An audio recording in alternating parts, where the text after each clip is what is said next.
Spring marks new beginnings, new life after a dreadful winter. At least where I'm from, it is still snowing as we speak. I know you guys probably have already been well into your springtime wherever you're from, but I feel like it's only starting for me, or barely started, but still it is my favorite season because it's also my birthday season. So speaking of favorites, I wanted to put together my current favorites of this springtime, from cozy games to tech to home, or just other little things that I haven't been able to live without as of late. I'll try to link everything down below, and if you have your own spring must-haves for this season, feel free to leave them in the comments. I'd love to hear from you as always. And with that, let's begin with our favorite cozy games for spring. It has been way quieter on the Nintendo Switch side of things, perhaps as they get ready for a new console, but I still have been loving a few titles that have been getting me into the spring mood.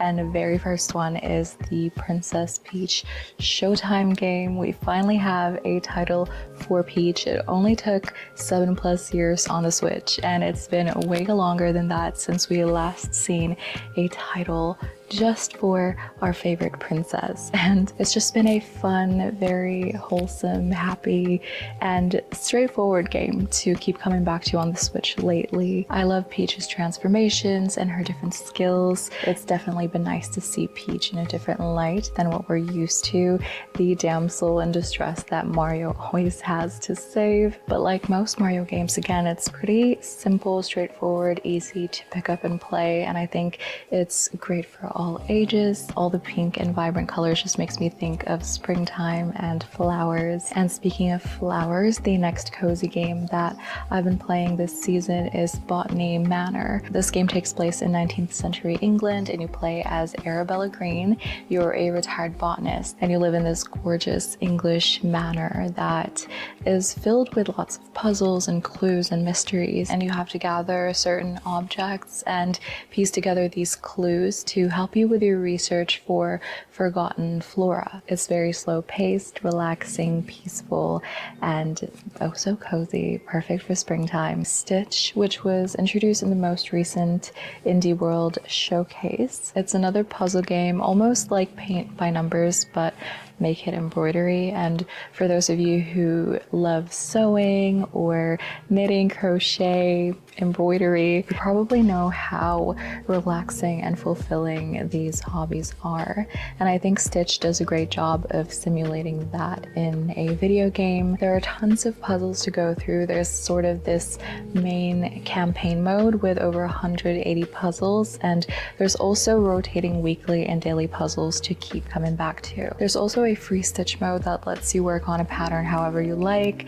It's fun and just lets you explore your creativity. And on the note of creativity, my last current favorite cozy game for this spring is Sticky Business. And I've talked about this before when it came out on Steam about a year ago, I want to say. It also just came to the Switch. So like Stitch, it's been a fun little pick up and play game. These sort of games with short levels lets you get in a little cozy gaming session even in your busy day, and it's just so perfect. In Sticky Business, you run a sticker shop and you create these stickers, you pack your orders, and you also get to know your different customers the more that they buy from you. Different sticker design combinations attract different customers, and there are tons of options to choose from and tons of combinations. So it's really all about experimenting and again letting your creativity run with this game. While we're talking about springtime cozy gaming favorites, I'd like to thank Epic Games for sponsoring this portion of the video. The Galactic Empire crashes down onto the Rebel Village, and they need your help in LEGO Fortnite's most exciting collaboration yet. The all-new Star Wars village in LEGO Fortnite is home to a band of rebels who need you to rebuild their village and bring new life back into it after the Empire strikes down on them. By helping them, you gain the ability to use lightsabers in the game, which I don't know about you, but it's plenty enough reason for me already to play this update. It's also filled with all the Star Wars goodies you're going to want to collect, including new skins like Dagobah Luke, Lando Calrissian, AWR Trooper, and Chewbacca, while lots of already existing Star Wars skins like Darth Vader and The Mandalorian will also get their LEGO treatments. Along with all the new Star Wars outfits, this update also comes with new build sets, villagers, enemies, and Star Wars themed craftables like a bowcaster or a DL-44 blaster when you use your gathered resources from Star Wars Island on a Rebel workbench. Entering this rift in the galaxy is so easy. All you have to do is download Fortnite on your Nintendo Switch and find LEGO Fortnite's lobby on the main page of Fortnite. Once you enter the LEGO Fortnite lobby, you can start a world solo or invite your friends and family to play with you for the best experience by joining you in your world or visiting theirs. And after a super exciting galactic adventure, get cozy while you create and grow your own village, befriend other characters to live with you, decorate their homes, and so much more. Yes, you can even use all the Star Wars content for your village as well, and you get to keep everything from this update permanently in your locker and worlds. What better way to celebrate Star Wars Day than cozying up to LEGO Fortnite and Star Wars and playing with your friends and family? Thank you again to Epic Games for sponsoring this portion of the video. May the Force be with you. I've been really falling back into loving using lower tech. Wait, was that even English? I've been loving using low-tech gadgets, gaming, technology, etc. You guys may know how much I love retro goodies. I collect retro games, consoles, toys, vinyl records, and other nostalgic stuff from my childhood, or even things that I remember my parents using. I've always found comfort in these familiar things, you know, as much as I'm a huge tech girly and I love trying out all the latest and greatest, I always fall back into these retro nostalgic things. And in my video about getting out of a gaming slump or burnout, I suggested to try going back to the video games that made you fall in love with gaming, and for me those are the Game Boy and Game Boy Advance era. It just brings me a lot of joy and brings me the warm and fuzzies, and one of my favorite ways to play those retro games is by using handheld emulators. Although again, I collect original hardware and games, it's just so much easier to have something that carries a huge library of my games instead of carrying the cartridges that are easy to misplace and are getting more and more expensive and harder to find by the day. I've been collecting these handheld emulators for the past decade now, and so it's so much fun to see that it's becoming a bit more mainstream, becoming more available, and in turn becoming more affordable as well, because there was a time when it used to be a bit challenging to get your hands on. It was hard to find trustworthy sellers to import it into Canada. It was a bit of a niche product, I would say, and my current favorites would have to be the Mew Mini Plus or the Anbernic RG35XX. Again, with its overwhelming popularity these days, there's so much to choose from with these handheld emulators, much more powerful ones than my favorites, but because I do again love just Game Boy Advance and older, these are plenty powerful for me, and I love that they're very obviously inspired by the Nintendo DMG Game Boy form factor. Again, going back to the whole nostalgia thing, and the size makes it so easy to just throw into any purse and take it along everywhere with me. It almost never leaves my side, so even when I don't get to take along my Switch, I still have a fun little handheld toy with me. If you want me to do videos on these emulators, by the way, let me know. There are tons of great channels to watch about these emulators, but if you want to hear more about my recommendations or my history on these handhelds, feel free to let me know. You know, also in the 90s or early 2000s, clear or transparent tech and gaming stuff was so popular. My mind goes straight to the Nintendo Nintendo N64 and Game Boy Fantastic line, I believe it was called, or even the clear original Macintosh computer. So I tried a couple of these clear earbuds from the companies Soundpeats and AceFast. I'm not really a huge audio person, but I at least know they sound pretty good and they're comfortable and they get me in that early 2000s, you know, Y2K vibe, which is also very trendy right now. I've been using them anytime I don't want to carry my giant Bose QCs. Just even working around the house with a podcast or audiobook on, going for a walk, a run, or gaming. And they're very compact and easy, again, to just bring around everywhere with me as well. Keeping it low tech and also retro 90s Y2K inspired. Last year, I got back into Tamagotchis. As someone who hasn't owned one of these since I was a child, I have been having so much fun getting caught up with the different models that I missed out on. It has changed a lot. The most recent generation is called the Tamagotchi Uni,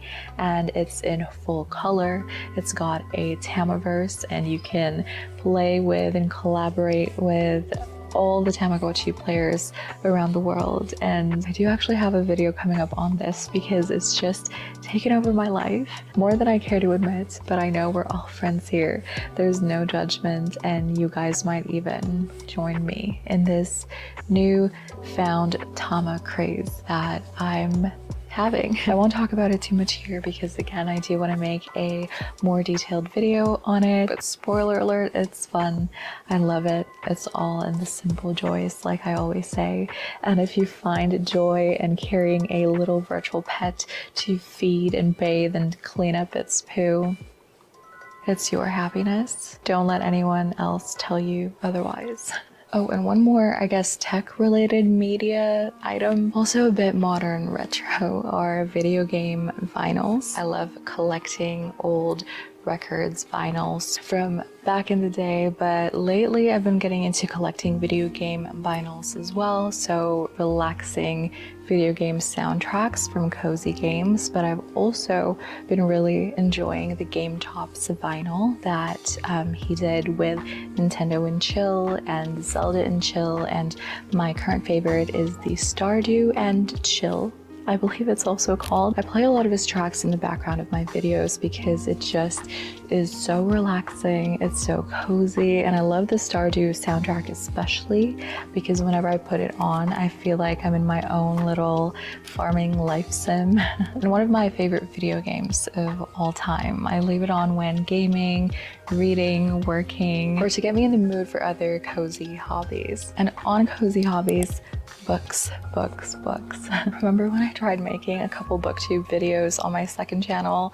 Should we bring that back? Well, in the meantime, while I'm not yet making my return to booktube, I'll just share my current cozy spring reads with you here. I recently read House Moving Castle by Diana Wynne Jones, the House Moving Castle that the Studio Ghibli film is of course inspired by.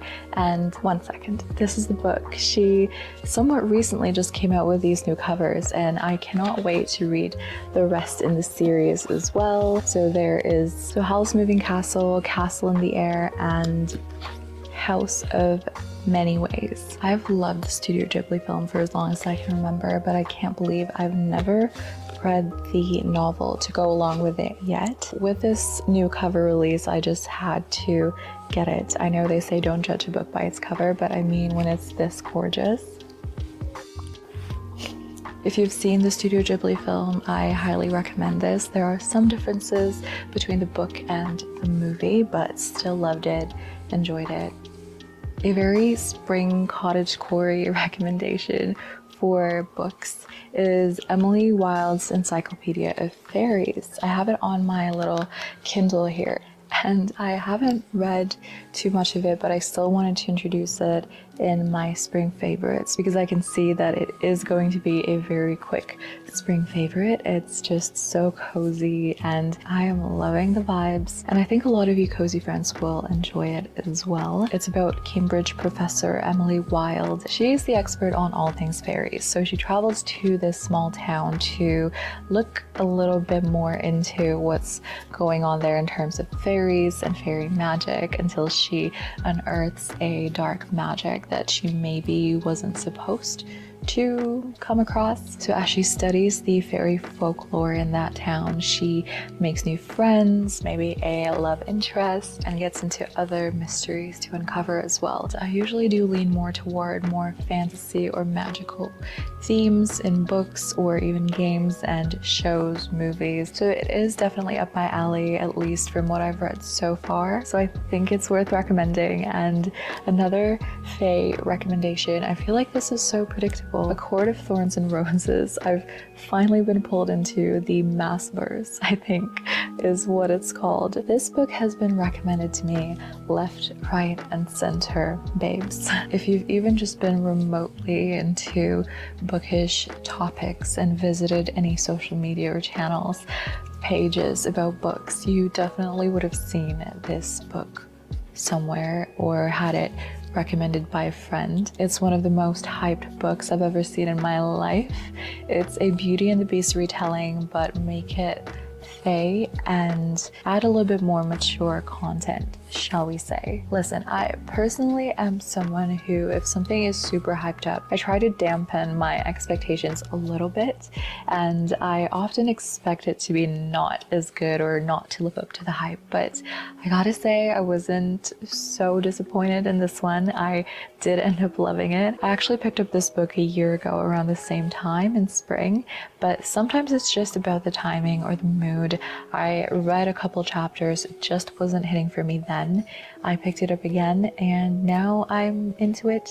I want to read the other books in the series, and I am one of you guys now. I see it as like fairy tales for grown-ups, because even as adults we need fairy tales too. I used to love Beauty and the Beast as a kid, so I guess whatever that means. My last recommendation for books, I guess this could have fallen under tech as well, but it is book related, so I'll just mention it here.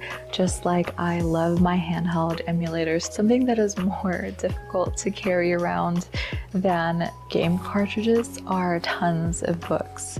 And if you're like me, just like with gaming, I don't typically just stick to one book. I usually jump between 2, maybe 3, throw in a manga in there, and you cannot make me carry 3+ books around with me. So to help solve that, e-readers like the Kindle Oasis that I showed, maybe it would help if it was standing upright, but like this one that I showed for Emily Wilde, I love the ones with the page turn buttons on the side. It feels the most like a book. A newer e-reader, ebook favorite thing is the Kobo Libra Color.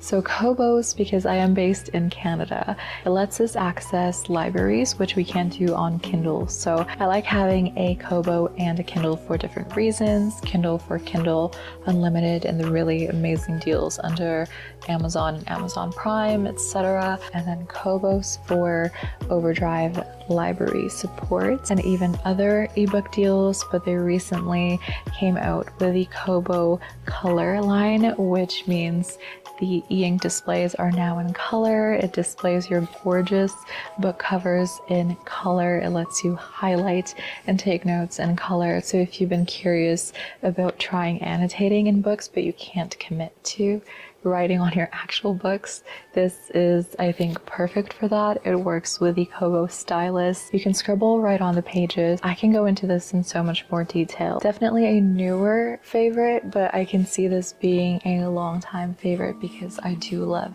reading on e-readers and I love reading in general. I also really enjoy the color screen for graphic novels or manga, but yeah. Now we love to create a relaxing, peaceful, therapeutic, zen space in our homes. And one of my favorite new additions to help with the vibes, the atmosphere, is this galaxy projector by a brand called Pococo. I've tried a couple of the usual galaxy projectors that you can find from Amazon in the past, but what makes this one a bit different is that you're actually projecting images from slides of real constellations, images of the galaxy, or or other things. So you can change the little slides depending on your mood or to match your room decor. And I got it in this pastel-y blue and pink thing, and this is where you take out the slides. It's like having a little planetarium in your room. The best part about it, in my opinion, is that it's rechargeable, so you can just plop this on anywhere and point it toward any ceiling, any wall, or any wall and ceiling. I personally love just the black and white stars because it really gives the illusion of resting, hanging out under the stars, and it just adds to the coziness of the space, in my opinion. Now, staying hydrated is a must, especially now that we're finally somewhat getting a little bit warmer in temperature. Not really, it snowed again today, but still, it's probably a good idea to keep drinking water throughout the day. And I have been a Stanley girly because I was influenced, like many of you, for the past couple of years or so. But lately, my favorite water bottle has been these Owala free sip bottles. What I've really loved about Owala is that I'm not missing out on the straw. I find that having a straw does promote more drinking, at least for me. So it's got a built-in straw, and it's also got a bigger spout if you want, I guess, a bigger chug of water. And it keeps your drinks ice cold, which is like the bare minimum that I require from water bottles because I always have to have ice cold water. It's also a bit smaller, so it's been my preference to carry it around with me, take it to the car, or even throw into a purse. And my Stanley pretty much just lives at home now. And you guys know I'm a sucker for cosmetics, customization in games, tech, accessories, and Owala makes the cutest color combinations for their water bottles. So just a little something extra for my other friends out there who also get suckered into buying something just because it looks cute. More on drinkware, because what is a cat video without holding a mug, having some sort of mug near me, or in the thumbnail at the very least. Floral mugs in general, but specifically this one that I found on Amazon. You might be able to see it on the shelf behind me, but if not, I'll pop up a picture as well. It's just so stunning. It's pearlescent. It's got a giant flower coaster to go along with it. It makes me feel so fancy when I drink out of it. I feel like I have to have a pinky up. You'll definitely be seeing it in a lot more videos or photos. I just love mugs so much. I probably have more than I need, but this has been my current favorite lately. And to go inside these mugs and other drinkware, my go-to drink lately, which might be a shocker for some of you, is not coffee, but a strawberry matcha tea latte, iced or hot, doesn't matter.